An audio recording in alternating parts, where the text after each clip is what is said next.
श्री गुरु चरण सरोज रज निज मन मुकुर सुधारि। वर्णहु रघुबर बिमल जस जो दायक फल चार। बोलिए सियावर रामचंद्र की जय। सिय राम मैं सब जग जानी, करऊं प्रणाम जोर जुग पानी। आइए, मानस में एक कथा आती है।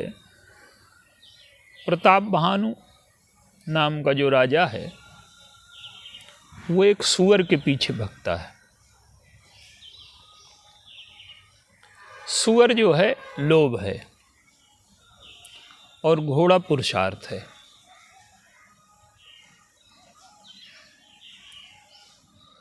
जीवन में लोभ की आवश्यकता है, उसके लिए हमें कर्म करना ही पड़ेगा। लेकिन पुरुषार्थ हम इसलिए करें कि हमारे आवश्यकताओं की पूर्ति हो जाए। लेकिन जब हम लोभ के पीछे अंधाधुंध भागते हैं, अब देखिए, प्रताप भानु घोड़े पर बैठा है और किसी भी पुरुषार्थी व्यक्ति में इतनी क्षमता नहीं होती कि वो लोभ के सूअर को पा सके। प्रताप भानु विश्व का सम्राट है अकेला। पृथ्वी में कोई दूसरा राजा नहीं है, लेकिन सब उसके अधीन हैं। तो वो जो उपलब्धि की चरम सीमा है वहां तक पहुंच चुका है। पृथ्वी का सारा धन उसके हाथ में है। लेकिन लोभ की असीमता ये है, गोस्वामी जी ने लोभ को अपार लिखा। क्यों लिखा? कि कुछ चीजें जीवन में होती नहीं हैं, भ्रांति में होती हैं। तो प्रताप भानु के पास सब कुछ है, लेकिन जब वो लोभ के सूअर के पीछे दौड़ा तो क्या हुआ उसके जीवन में? उसके जीवन में जो घोड़े की लगाम है वो दिखाई दे रही है कि प्रताप भानु के हाथ में है, लेकिन वो लगाम चली गई है सूअर के हाथ में। और हमारे पुरुषार्थ की लगाम जब सूअर के पीछे लग जाए, सूअर के हाथ में चली जाए, तो हम रावण बनने की यात्रा पर जा चुके। प्रताप भानु इसी यात्रा से तो रावण बन जाता है। तो एक दृष्टांत और आता है, सोने का मृग। सोने का मृग होता नहीं है, भ्रांति में होता है, अनुभव में नहीं आता। तो प्रताप भानु तो उस लोभ के सूअर को मार नहीं पाया। लोभ का सूअर क्या है? कि हम जो चाहते हैं वो हो जाए।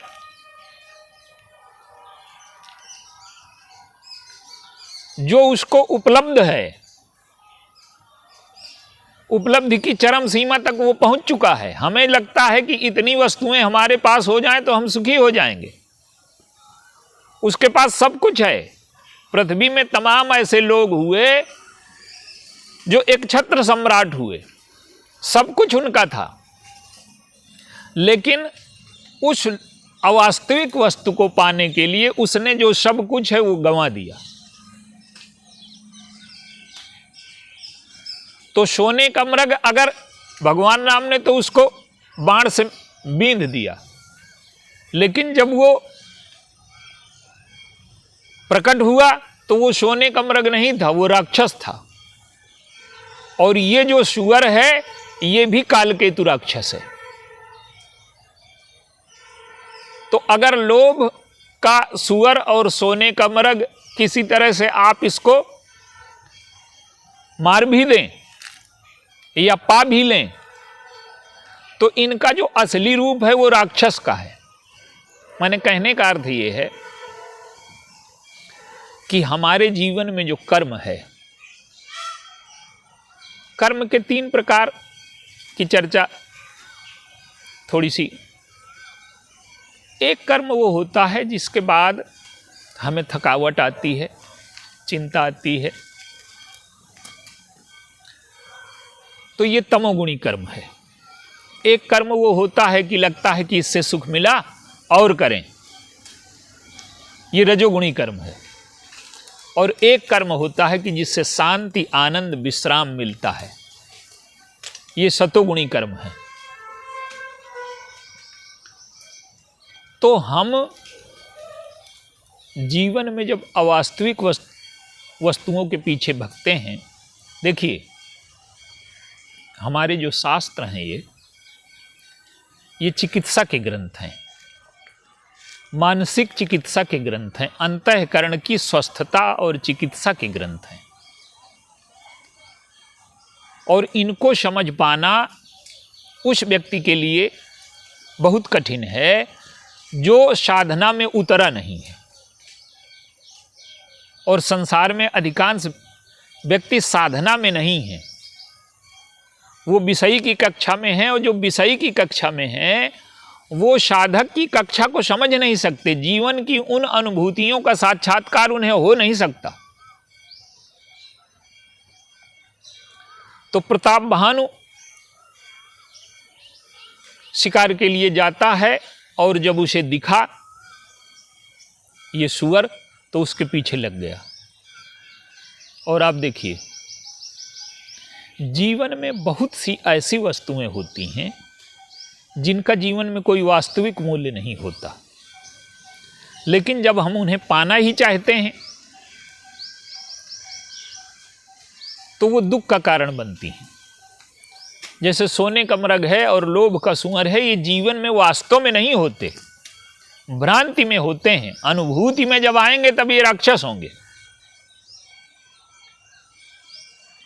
जैसे पृथ्वी है, पृथ्वी और आकाश मिलते हुए दिखाई देते हैं कुछ दूर पर, लेकिन हम चाहे जितनी दूर जाएं इनकी दूरी कभी कम ना होगी। अभी लगता है कि इतनी दूर हैं, वहां चल के जाएंगे तो फिर उतनी ही दूरी रहेगी। इसी प्रकार से कुछ वस्तुएं होती हैं जीवन में जो अवास्तविक होती हैं। हमें लगता है कि ये मिल जाए तो हम प्रसन्न हो जाएं, पर वो अगर मिल भी जाए तो जिस प्रसन्नता की कल्पना हमने की थी वो मिलती नहीं है। इसीलिए गीता में कर्म की जो पद्धति है वो क्या बताई गई? कर्म का जो प्रकार है वो पहला प्रकार गीता में ये बताया गया कि जिस कर्म से आपके जीवन में निष्कामता आए। कर्म कर्तव्य बुद्धि से किया जाए, कुछ पाने के लिए न किया जाए। और कर्म ईश्वर की प्रसन्नता के लिए किया जाए। अगर ये 3 चीजें कर्म के साथ हैं, कर्तव्य बुद्धि, अंतःकरण की शुद्धि या निष्कामता और ईश्वर की प्रसन्नता। जैसे भगवान राम और भरत जी हैं। भरत जी का उदाहरण क्या है? भरत जी को सब कुछ मिल रहा है, अयोध्या के सम्राट हो रहे हैं, लेकिन उससे प्रसन्न नहीं है वो। उन्हें ईश्वर की प्रसन्नता चाहिए। और लौट करके जो 14 वर्ष राज्य चलाते हैं वो कर्तव्य बुद्धि से चलाते हैं। तो ईश्वर की प्रसन्नता और निष्कामता से चलाते हैं, कुछ चाहिए नहीं। तो जब निष्कामता, कर्तव्य बुद्धि और ईश्वर की प्रसन्नता कर्म के साथ जुड़ जाते हैं तो ये हमारा कर्म अकर्म बन जाता है। और यदि हम अकर्मण्य होकर के बैठ जाएं तो वो अकर्म भी कर्म है। तो हमारे जीवन में जो कर्म अकर्म बनता है, कर्म करते हुए अकर्म, तो वो हमें जीवन में सुख, संतोष, तृप्ति और आनंद की सृष्टि करता है हमारे जीवन में। और जब हम लोभ के पीछे अंधाधुंध भागते हैं, स्वर्ण मृग के पीछे अंधाधुंध भागते हैं, और हमारी लगाम, हमारे कर्मों पर हमारा नियंत्रण नहीं रह जाता, और हमारे घोड़े की लगाम जब सूअर के हाथ में चली जाती है, तो या तो हम राक्षस हो जाएंगे और या लंका में बंदी हो जाएंगे। सीता जी, अब सीता जी तो महाशक्ति हैं, उनको कोई भ्रम नहीं हो सकता, पर लीला में, नाटक में ये दिखाया गया कि हम जब सोने के मृग के पीछे ईश्वर को लगा दें या स्वयं लोभ के सूअर के पीछे लग जाएं, तो उसके दो ही परिणाम होंगे, या तो हम राक्षसत्व को प्राप्त करेंगे या लंका में बंदी हो जाएंगे। और आप देखिए, आज जीवन में यही हो रहा है। लोभ की आवश्यकता है, शरीर के लिए आवश्यकताओं की पूर्ति के लिए धन चाहिए, लेकिन धन की मात्रा क्या हो, जब तक हम इसको नहीं तय कर पाते, तब तक हम पुरुषार्थ को कैसे नियंत्रित करेंगे। और लोभ की मात्रा को कोई नियंत्रित नहीं कर पा रहा। जौ 10 20 50 मिले, सत होए हजारन लाख मंगेगी, कोटि अरब खरब असंख्य पृथ्वी पत होन की चाह जगेगी। स्वर्ग पताल को राज मिले, बढ़े तृष्णा अति आग लगेगी, और सुंदर एक संतोष बिना, सठ तेरी तो भूख कभी न बुझेगी।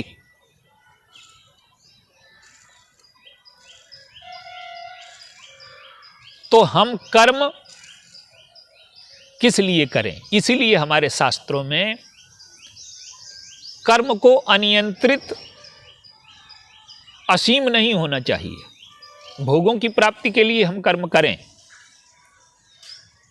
लेकिन वो शास्त्रीय हो, और किसी को वो इस सीमा में ना हो कि किसी को दुख दें। अब प्रताप भानु क्या करता है? मृगया के लिए गया,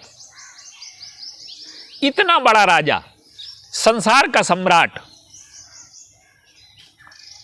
सूअर क्या ऐसी विरल वस्तु है क्या कि जिसे पाने के लिए इतना श्रम और संकट उठाया जाए?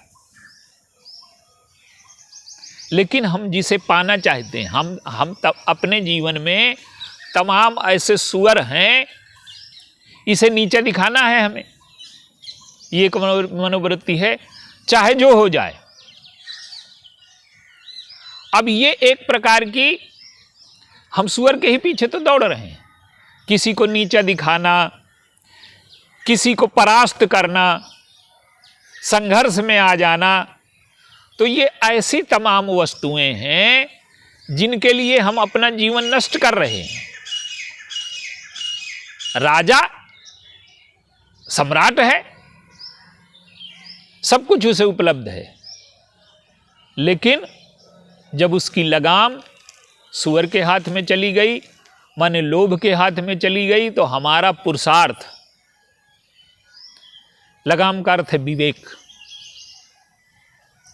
तो हमारा जब पुरुषार्थ अविवेकी हो करके, उसमें विवेक नहीं रह जाता और लोभ का बंदी हो जाता है, और हमारे जीवन की लगाम जब लोभ के हाथ में चली जाती है, तो हमारा जीवन चाहे राक्षस कह लीजिए, चाहे नरक कह लीजिए।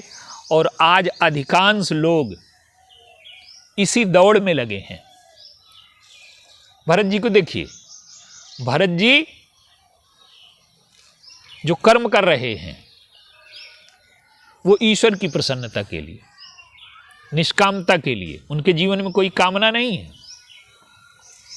कर्तव्य बुद्धि से। तो हम अपना कर्म करें, कर्तव्य बुद्धि से करें, ईश्वर की प्रसन्नता के लिए करें और निष्कामता के लिए करें, तो वो कर्म हमारे जीवन में सुख शांति प्रसन्नता लाएगा। अब ये साधना के ग्रंथ हैं, इनका विवेचन जो है, अब आप देखिए, जैसे हम साधना में असमर्थ क्यों हैं? हमें भगवान का भजन करना है, लेकिन हमारी जो आसक्ति है किसी वस्तु के प्रति है, तो थोड़ी देर के लिए हम ध्यान करेंगे, भजन करेंगे, फिर हमारा मन उसी बाहरी वस्तु में चला जाएगा। तो ये जो भजन है ये जबरदस्ती है। जब तक हमारी प्रीति साधन से नहीं होती, ईश्वर से नहीं होती, और निष्कामता हमारे जीवन में नहीं आती, कर्तव्य बुद्धि नहीं आती, तो हमारा जो कर्म है वो हमारे जीवन में दुख को लाने वाला होगा। तो प्रताप भानु का जो जीवन है वो हमें सावधान करने के लिए है कि हम अपनी लगाम कर्म की अतिशय लोभ के हाथ में न दें। लोभ तो आवश्यक है, लेकिन जब वो सीमा को पार करके लगाम हमारे कर्म की हमारे हाथ में न रह करके सुअर के हाथ में चली जाती है, तो हमारा जीवन राक्षसत्व में बदल जाता है। और इसीलिए हमें प्रताप भानु के प्रसंग से सावधानी रखनी चाहिए। बोलिए सियावर राम।